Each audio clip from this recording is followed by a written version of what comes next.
Hello everyone, welcome to our channel. This is Komal Chauhan and today we are going to start question number 3 of exercise 5.2. इसके जो first और second question है वो already channel पे upload कर दिए गए थे, तो आप उनको जाके देख सकते हैं अगर आप इंटरेस्टेड हो तो। चलिए इसका थर्ड क्वेश्चन हम स्टार्ट करेंगे। ये जो चैप्टर है आपका है अर्थमेटिक प्रोग्रेशन एपी सीरीज़ का, जो कि आपका बहुत ही ईजी चैप्टर है, तो आपको बहुत इजीली समझ आएंगे क्वेश्चंस। चलिए स्टार्ट करते हैं। तो मैथ्स को कोई बहुत बड़ा बोझ ना मान के हमें बहुत इंटरेस्ट के साथ मैथ को पढ़ना चाहिए। चलिए क्वेश्चन नंबर 3 स्टार्ट करते हैं। In the following APs find the missing in the boxes. ये थर्ड क्वेश्चन है, इसके 5 पार्ट हैं। ठीक है बच्चों, तो फर्स्ट पार्ट मैंने यहाँ पे लिखा हुआ है और ये एक जैसे मिसिंग टर्म्स होती है ना, वैसे ही ये एक एपी सीरीज़ बताई है और इसमें एक टर्म जो है मिसिंग है। इन्होंने यहाँ पे मिस कर दी है एक टर्म और आपको वो टर्म बतानी है कि वो टर्म क्या आएगी। तो हमें पता है कि इसका सॉल्यूशन स्टार्ट कर लेते हैं। हमें पता है कि जो फर्स्ट टर्म होती है उसको हम लिखते हैं ए, तो ये हो गई हमारी ए, क्लियर है। और सेकेंड टर्म बच्चों क्या होती है हमारी ए प्लस डी, और सो ऑन ऐसे ही चलती हैं, ए प्लस 2d, ए प्लस 3d, ऐसे करके सो ऑन चलती हैं। हमारी nth टर्म को बोलते हैं a प्लस n-1d। तो हमें ये जो सेकेंड टर्म है ये मिसिंग है यहाँ पे, और ये टर्म क्या होती है a प्लस d। ठीक है बच्चों, तो हम क्या करेंगे, हमें ये टर्म फाइंड आउट करनी है कि a प्लस डी क्या होगी। तो इससे नेक्स्ट जो टर्म है वो हमारे पास दी हुई है। नेक्स्ट टर्म है बच्चों a प्लस 2d, मतलब कि जो ये तो a2 है, ये a1, a2, a3, तो a3 जो है हमारे पास वो क्या है a प्लस 2d। ठीक है, तो a प्लस 2d हमारे पास 26 दी हुई है। तो यहाँ से हमें a की वैल्यू पता है 2 है, प्लस 2, डी की वैल्यू हमें पता नहीं है, और इधर 26। क्लियर। तो चलिए हमें डी की वैल्यू यहाँ से फाइंड आउट करनी है। तो डी को तो हम लेफ़्ट साइड रखेंगे और 26 इधर है, और इसी साइड हम 2 को लेके आएंगे, तो ये हो जाएगी -2, और यहाँ से आपके पास वैल्यू आ गई 24। 2d is equal to 24। So D की वैल्यू यहाँ से क्या आएगी 24/2, 12। तो हमारे पास जो d की वैल्यू आ गई वो आई है 12। तो हमें फाइंड आउट क्या करना है a प्लस डी, मतलब कि a2 हमें फाइंड आउट करना है। ठीक है बच्चों, हमें a2 फाइंड आउट करना है जो होता है a प्लस डी। तो इसको कैसे करेंगे हम, a की वैल्यू भी है, d की वैल्यू भी है आपके पास, a is equal to 2 and d is equal to 12। तो यहाँ से आपके पास वैल्यू आ गई 14। क्लियर। तो जो बॉक्स था उसमें आप वैल्यू लिख सकते हो 14, यहाँ पे हम लिख देंगे 14। ठीक है बच्चों, तो चलिए स्टार्ट करते हैं इसका सेकंड पार्ट। सो स्टूडेंट्स, ये है इसका सेकंड पार्ट। तो इसमें जो है सेम टू सेम बॉक्सेस दिए हुए हैं आपको, और ये एक एपी सीरीज़ दी हुई है। इसमें आपको फाइंड आउट करनी है ये ब्लैंक्स जो हैं इनकी वैल्यूज़। तो आप देख सकते हो यहाँ पे a1 है, a2, a3 एंड a4। तो आपको जो निकालनी है वैल्यू वो निकालनी है a1 की, और वैल्यू निकालनी है आपको a3 की। तो a1 क्या होता है, a ही होती है फर्स्ट टर्म तो, और a3 क्या होता है a plus 2d, sorry a plus 2d। तो ये आपके पास a3 होती है। अब हमारे पास जो वैल्यूज़ दी हुई हैं वो लिखो। यहाँ पे a2 दिया हुआ है हमें, जो कि है a प्लस डी होता है, और उसकी वैल्यू आपके पास 13। क्लियर है बच्चों। तो चलिए a4 भी आपको दिया हुआ है जिसकी वैल्यू होती है a plus 3d। Am I clear. और इसकी वैल्यू है आपके पास 3। तो ये दो चीज़ें आपको दी हुई है ना, तो हम क्या करेंगे, हमें ये वैल्यू फाइंड आउट करनी है, तो हम इन्हीं की हेल्प से ही तो कर सकते हैं फाइंड आउट। तो चलिए स्टार्ट करते हैं। आपके पास ये फर्स्ट इक्वेशन है, ये सेकंड इक्वेशन है, तो हम इसको कैसे करेंगे, तो I am solving it here. ठीक है बच्चों, तो यहाँ पे हम इसको सॉल्व कर रहे हैं। ये इक्वेशन आपके पास है, तो हम लिखेंगे comparing equation first and second. Clear. Equation first and second को जब हम कंपेयर करते हैं तो आप देखेंगे a और a दोनों ही सेम है। a plus D is equal to 13, a plus 3d is equal to 3। ठीक है बच्चों, तो हम क्या करेंगे, सब्ट्रैक्टिंग। यहाँ से हम सब्ट्रैक्ट करने वाले हैं इनको, क्योंकि साइन सेम है, सेम साइन है तो नीचे वाले साइन चेंज हो जाएंगे। ठीक है, तो a से a कैंसिल आउट, यहाँ -3d, यहाँ +d। तो ये सब्ट्रैक्ट होगा आपस में और आपके पास बचेगा 2D पर -2D, ठीक है। और 13 में से 3 को माइनस करेंगे तो 10, क्योंकि 13 बड़ा है और -3 छोटा है, तो यहाँ से आ गया -2D इज इक्वल टू 10। तो आपके पास क्या वैल्यू आई है D की? -2D is equal to 10। So D is equal to 10/-2। तो ये आ गया आपके पास -5, क्योंकि माइनस है इधर। तो आपके पास D की वैल्यू जो आई है बेटा वो आई है -5, ठीक है। ओके, सो हमारे पास D की वैल्यू आ गई है, तो हम A की वैल्यू तो बहुत ईजीली निकाल सकते हैं ना। इसको put this value in equation 1। So put this value of D in equation first. Okay, तो इक्वेशन फर्स्ट में हम इसको पुट करेंगे। इक्वेशन फर्स्ट आपके पास है a + d = 13। So a as it is और d की जगह पे -5 and is equal to 30। So यहाँ से हम देखेंगे a इज इक्वल टू 13, ये माइनस है तो उस साइड जाके a इज इक्वल टू 13 + 5 हो जाएगा, क्योंकि ये माइनस है तो 5।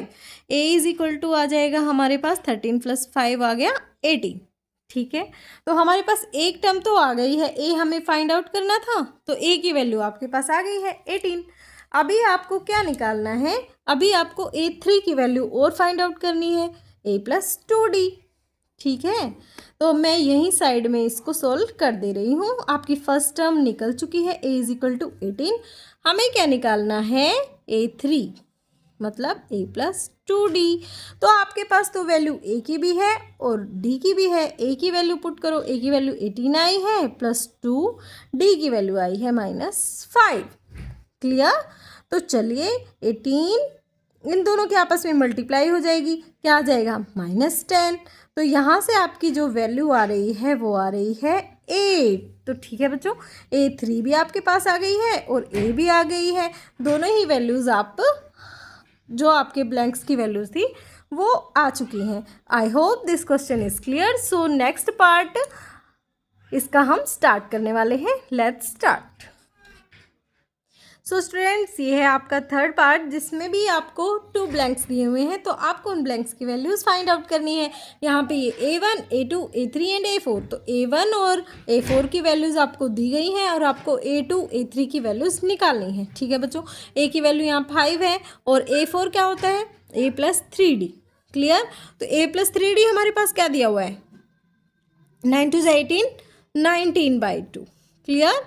ये हमारे पास है 19/2। तो ये हमारे पास आ गया है। इसकी हेल्प से हम क्या निकाल सकते हैं? यहाँ से d की वैल्यू निकाल सकते हैं ना। a + 3d = 19/2। तो a की वैल्यू हमारे पास 5 है, 5 + 3d = 19/2। सो हम क्या करेंगे? 3d = 19/2 -5। ये 5 उस साइड जाएगा, -5 हो जाएगा। तो 3d = यहाँ से हम LCM ले लेंगे, 19 माइनस इसके नीचे 1 लगा लेते हैं, तो 5 2 जा हो जाएगा 10। क्लियर बच्चों?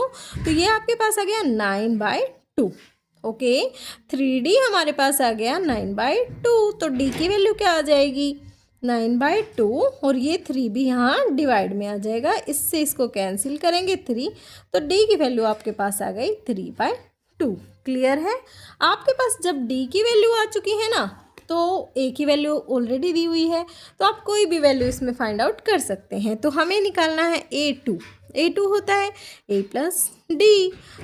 तो a की वैल्यू 5 है प्लस d कितना है? 3/2। तो यहाँ से हम क्या करेंगे? इनका LCM ले लेंगे। LCM लोगे तो ये आ जाएगा आपके पास, इधर 2 आ जाएगा, तो 5 2 = 10 प्लस यहाँ से 2 से 2 कैंसिल 3, 10 + 3 आ गया हमारे पास 13/2। क्लियर बच्चों? तो ये 13/2 है। इसको भी आप आंसर एज इट इज़ लिख सकते हो, लेकिन जो बुक में आपका आंसर दिया हुआ है वो इसको डिवाइड करने के बाद दिया हुआ है। तो डिवाइड करेंगे तो कितना आ जाएगा? 2 6 = 12 और नीचे रिमाइंडर 1 बचता है और इधर लिख देंगे 2। तो ये आपके पास आ जाएगा 6⁻1/2। ये आपके पास आंसर आ चुका है A2 का। और अभी हम निकाल लेंगे A3 होता है a + 2d।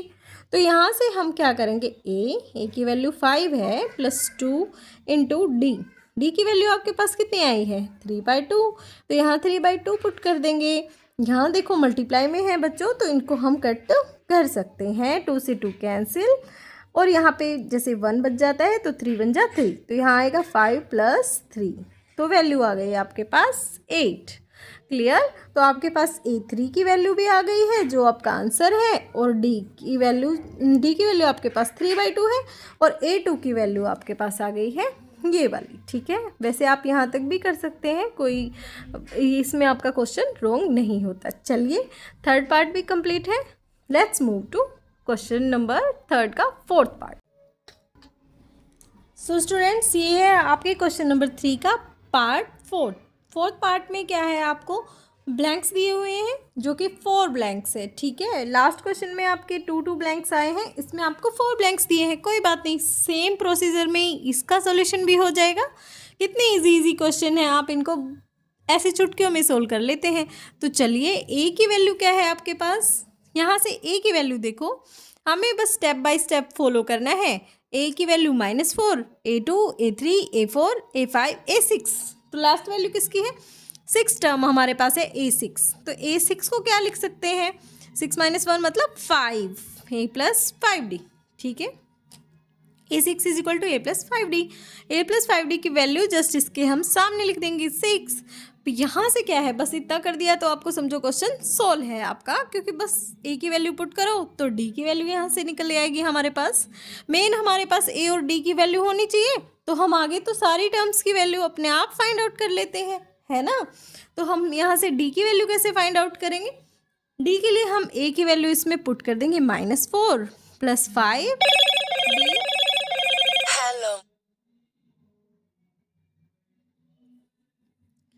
यहाँ से हम क्या करेंगे, ए की वैल्यू पुट करेंगे -4 प्लस इधर हो जाएगा 5D, 5D = 6। अब हम D की वैल्यू निकालनी है, तो मतलब इसको लेफ्ट हैंड साइड रख लो, बाकी सबको उस साइड शिफ्ट कर दो। तो सब क्या है, यहाँ पे 4 ही है, -4 है, तो उस साइड जाके हो जाएगा +4। यहाँ से आपके पास क्या आया है, D = 6 + 4 10, और नीचे आ जाएगा 5।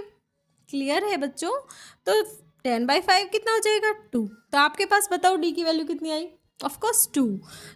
आपके पास D की वैल्यू आ गई, A की वैल्यू आपको पता है, तो हमें A2 निकालने में क्या प्रॉब्लम है, A2 तो बहुत इजीली निकाल सकते हैं। A2 क्या होता है, A + D, दैट्स इट। अब आपको ये दोनों ही वैल्यू पता है, A की वैल्यू आपके पास -4 है, और D की वैल्यू आपके पास कितनी है, 2 है। तो यहाँ से आपके पास A2 की वैल्यू कितनी आ गई, -4 + 2, एक माइनस है एक प्लस है, तो आप इस चीज़ को ध्यान रखेंगे कि ये सब्ट्रैक्ट होंगे आपस में। अब तो आप 10th क्लास में हैं, साइन की प्रॉब्लम आपको होनी नहीं चाहिए। -4 + 2, तो आपके पास बचेगा 2 बट -2। क्लियर है बच्चों। तो फर्स्ट ब्लैंक जो है आपका, वो उसका आंसर आ गया, मतलब A2 की वैल्यू हमारे पास। यहाँ साइड में हम निकाल लेते हैं A3 की वैल्यू। A3 की वैल्यू निकालने के लिए क्या करेंगे, A + 2D। तो यहाँ पे हमारे पास A की वैल्यू देखोगे आप, और D की देखोगे। A की वैल्यू आपके पास -4 है + 2, D की वैल्यू आपके पास 2 है। ठीक है, तो यहाँ से सोल्व करेंगे तो -4 + 4, माइनस प्लस कैंसिल, आपके पास आ गई वैल्यू 0। तो A3 की वैल्यू आपके पास 0 आ गई है। नेक्स्ट निकालनी है A4 की वैल्यू। तो A4 की वैल्यू निकालने के लिए आप डायरेक्ट ऐसे भी कर सकते हैं कि जो A3 की वैल्यू है उसमें आप D ऐड कर दीजिए। तो A3 की वैल्यू कितनी है आपके पास, 0, और D कितनी है, 2। तो आपके पास डायरेक्ट जो वैल्यू आ गई वो आ गई 2। ठीक है बच्चों, तो यहाँ से A4 की वैल्यू आ गई। अब A5 की वैल्यू निकालने के लिए आप क्या करेंगे, जो आपके पास A4 है उसमें आप D ऐड कर देंगे। तो A4 की वैल्यू आपके पास 2 है और D भी 2 है, तो नेक्स्ट आपकी वैल्यू आ गई 4। A5 की भी वैल्यू आपके पास आ गई है, तो आपके पास सारी वैल्यूज़ यहाँ पे आ चुकी हैं। सो इसी के साथ आपका एक क्वेश्चन होता है कंप्लीट। नेक्स्ट पार्ट पे मूव करते हैं, जो है आपका 5th पार्ट। सो स्टूडेंट्स, ये है आपका थर्ड क्वेश्चन का 5th पार्ट, जिसमें आपको A की वैल्यू नहीं दी हुई है, A की प्लेस पे आपको ब्लैंक है, फिर A2 दी है, A3, A4, A5 आपको निकालनी है, और A6 की वैल्यू आपको दी हुई है। तो हम लिख लेते हैं जो वैल्यू फर्स्ट ऑफ ऑल हमें जो गिवन है आपके पास A2 की वैल्यू हम ऐसे लिख सकते हैं A + D A2 को। तो A + D की वैल्यू आपके पास 38 है, इसको लिख देंगे इक्वेशन फर्स्ट। ठीक है, और आपके पास कौन सी वैल्यू है, A6 की। A6 जो है उसकी वैल्यू आपके पास दी हुई है -22। तो A6 को लिखेंगे A+5D। ठीक है, पहले तो A6 को लिखेंगे A+5D और A+5D की वैल्यू लिखते हैं आपके पास -22 है। ठीक है, तो ये दो वैल्यूज़ आपके पास हैं, इसको इक्वेशन 2 दे देते हैं। तो यहाँ से हम अगर यहाँ A और D दोनों की वैल्यू नहीं है तो इस क्वेश्चन में हमें क्या करना पड़ेगा, दोनों इक्वेशंस को कंपेयर करना पड़ेगा। सो comparing equation 1 and 2, comparing equation first and second. अगर हम इन दोनों को कंपेयर करते हैं तो हमारे पास एक वैल्यू एटलीस्ट आ जाएगी। तो एक वैल्यू आने के बाद दूसरी वैल्यू हम इजीली निकाल सकते हैं। तो आप क्या करेंगे, A+D इज इक्वल टू 38 और नीचे लिखेंगे A+5D इज इक्वल टू -22। ठीक है बच्चों, तो सेम साइन है तो हम क्या करेंगे, सब्ट्रैक्ट करेंगे। यहाँ से सब्ट्रैक्ट करेंगे तो नीचे वाले साइन चेंज, यहाँ से 8 से कैंसिल और इधर आपके पास बच गया -4D क्योंकि माइनस वाला बड़ा है। और इन दोनों को कर देंगे ऐड, इनको ऐड करके आपके पास बन गया 60। तो आपके पास क्या आया है, -4D इज इक्वल टू 60। यहाँ से आप D की वैल्यू निकाल पाएंगे 60/4। ठीक है, तो यहाँ से आपको D की वैल्यू मिल गई। ये माइनस था इस साइड तो ये माइनस भी इधर आ जाएगा। तो D की वैल्यू आपके पास आ गई -15। ठीक है बच्चों, D की वैल्यू आपके पास आ चुकी है -15। अगर आपके पास D की वैल्यू आ गई तो आप A की वैल्यू किसी भी एक इक्वेशन में पुट करके निकाल सकते हैं। ठीक है, put this value in equation first. हम क्या करेंगे, ये जो D की वैल्यू है इसको इक्वेशन फर्स्ट में पुट कर देंगे। इक्वेशन फर्स्ट आपके पास ये दी हुई है तो यहाँ D की वैल्यू पुट करेंगे जो आपके पास -15 है। ठीक है, तो यहाँ पे 38 है। अब देखो ये हो जाएगा प्लस माइनस -38। सो ये माइनस है तो उस साइड जाके प्लस। ठीक है, 38 + 15 आपके पास आ जाएगा 43। तो आपके पास A की वैल्यू आ चुकी है 38 + 15 आपके पास आ जाएगा 53। सॉरी, तो आपके पास जो है A की वैल्यू आ गई 53। A की वैल्यू अगर आ गई है तो आप A2 की वैल्यू दी हुई है, आपको A3, A4, A5 निकालनी है। तो हम निकालेंगे A3। A3 निकालने के लिए क्या करेंगे, A3 होती है A+2D। तो यहाँ जस्ट हमें वैल्यू पुट कर देनी है। A की वैल्यू आपके पास 53 है +2 और D की वैल्यू आपके पास -15 है। क्लियर, तो आप क्या करोगे, 53 माइनस इन दोनों की मल्टीप्लाई करेंगे 30, साइन आएगा माइनस का। ठीक है, 53 - 30। सो ये वैल्यू आपके पास आ गई 23। ठीक है बच्चों, यू कैन सी आपके पास A की वैल्यू आ चुकी है, A3 की वैल्यू आ चुकी है। दो वैल्यूज़ आपको और फाइंड आउट करनी है जो है A4 की वैल्यू। ठीक है, तो A4 निकालने के लिए हमें क्या करना है, जो A3 की वैल्यू आई है ना उसमें D को ऐड कर देंगे। ठीक है, मतलब नेक्स्ट इससे पिछली वैल्यू में अगर हम D ऐड करते जाएंगे तो नेक्स्ट वैल्यू हम फाइंड आउट कर सकते हैं। A3 + D ऐसे भी आप कर सकते हो या फिर आप ऐसे कर सकते हो A + 3D। तो यहाँ पे A3 की जो वैल्यू है वो आपके पास 23 है और D की वैल्यू -15 है। तो यहाँ पे -15 हो जाएगा, जो आपके पास वैल्यू आ जाएगी 8। ठीक है, तो A4 की वैल्यू 8 आ चुकी है। अब निकालनी है A5 की वैल्यू। A5 की वैल्यू के लिए क्या करेंगे, जो A4 की वैल्यू आई है 8, इसमें आप D को ऐड कर देंगे। ठीक है, तो ये माइनस हो जाएगा, -15 + 8 आपके पास आएगा -7। तो सारी ही वैल्यूज़ आपके पास आ चुकी हैं। इसी के साथ आपका ये क्वेश्चन कंप्लीट। मिलते हैं नेक्स्ट वीडियो में नेक्स्ट क्वेश्चन के साथ। Thank you so much for watching my video.